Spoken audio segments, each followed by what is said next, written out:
Eto na nga yung araw na pupunta kami kay Tatay Banong at kay Cassandra. Dahil nga sa hapon ay laging umuulan, inagahan ko na nga dahil kasama ko si Diday at saka si Dave. At dahil kasama ko nga silang dalawa at Jollibee is life nga itong mag-ina, kumain na muna kami para nga may mga lakas kami sa pupuntahan namin. At sa mga nagtatanong po kung bakit laging si Diday lang ang kasama ko at bakit wala lagi si Basti. Si Basti kasi mas gusto niyang nasa bahay lang tapos naglalaro lang siya sa cellphone. At si Diday naman ay gusto niya nga laging sumasama dahil naboboring nga daw siya sa bahay. Pero wag po kayong mag-alala kasi pinagsasabihan ko naman po si Basti. Sadyang iba na lang talaga ngayon yung mga kabataan. Wala naman problema sa akin kahit nga maglaro si Basti sa cellphone niya. Basta lagi kong pinapaalala at sinasabi sa kanya na wag pababayaan yung bata. At kapag napakain niya na si Dave tapos natulungan niya na si Diday ay okay na ngayon, pwede na siyang maglaro. Pero minsan na pagsasabihan ko kasi nga madalas siyang nagpupuyat. At minsan nga ay hindi pa nga nakakakain ng ayos kasi nagmamadali na makapaglaro. Kaya minsan hindi rin maiwasan na napagsasabihan ko sila.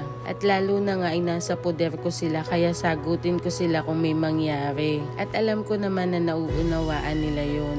Dahil ang gusto ko lang ay ang mapabuti sila. So ayun na nga po, mabalik tayo kay Tatay Banong. Nakarating na nga kami dito sa bahay ni Tatay Banong. Pero wala nga akong naabutan kasi wala daw si Tatay Banong at bumiyahe nga daw sabi ng apo niya. Nakakatuwa nga din tong mga apo ni Tatay Banong kasi magagalang nga sila kapag nakikipag-usap. Tapos natanong ko nga dito sa apo ni Tatay Banong kung may mga gamit na silang magkakapatid ngayong pasukan sa school. Tapos sabi niya sa akin ay wala pa nga daw. Kaya nangako nga ako dito sa mga apo ni Tatay Banong na pagbalik ko nga ay bibilhan ko sila ng mga gamit nila sa school. Kaya nag-decide ulit kami ng asawa ko na bumaba ulit. Sabi ko puntahan na lang ulit namin si Tatay Banong kung saan nga siya napila. Pero pagdating nga namin ay wala si Tatay Banong at ang naabutan ko na lang ay yung sidecar niya na nakaparada na dito. Tapos nakausap ko nga yung kasamahan ni Tatay Banong dito sa pilahan. Nagkasalisi daw kami ni Tatay Banong kasi kaaalis-alis nga lang daw. Kaya lang ipagbalik ko nga ulit sa bahay ni Tatay Banong ay wala pa nga daw siya.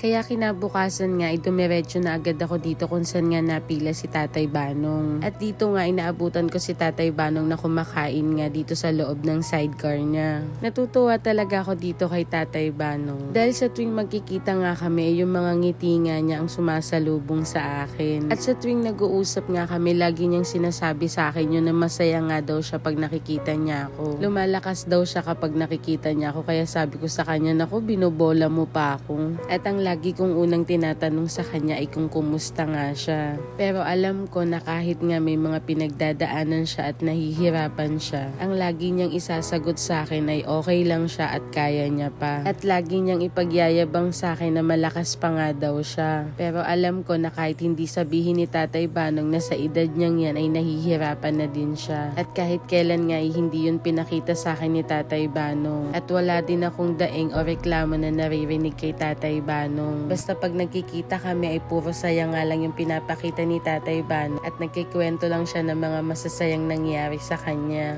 Yung 1,000 galing po kay Ma'am Greta ng South Korea. Yung 1,000 po from Ami Imperial ng Dubai. Yung 1,000 from JC. Maraming salamat sa mga pusong nagbigay na naman sa akin. Maraming salamat sa inyo.